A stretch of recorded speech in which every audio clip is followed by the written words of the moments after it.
Blackstone Audio presents The Big Fat Surprise: Why Butter, Meat, and Cheese Belong in a Healthy Diet by Nina Teicholz. This book is read by Erin Bennett. For Gregory. Introduction. I remember the day I stopped worrying about eating fat. It was long before I started poring over thousands of scientific studies and conducting hundreds of interviews to write this book. Like most Americans, I was following the low-fat advice set forth by the U.S. Department of Agriculture, USDA, in its food pyramid. And when the Mediterranean diet was introduced in the 1990s, I added olive oil and extra servings of fish while cutting back further on red meat.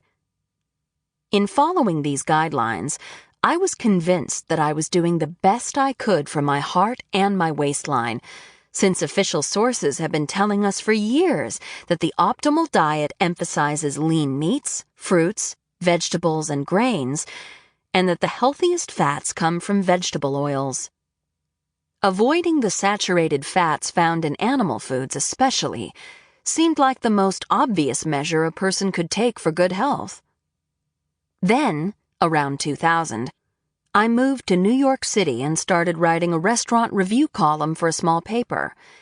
It didn't have a budget to pay for meals, so I usually ate whatever the chef decided to send out to me. Suddenly, I was eating gigantic meals with foods that I would have never before allowed to pass my lips: pâté, beef of every cut prepared in every imaginable way, cream sauces, cream soups, foie gras, all the foods I had avoided my entire life. Eating these rich, earthy dishes was a revelation. They were complex and remarkably satisfying. I ate with abandon, and yet, bizarrely, I found myself losing weight.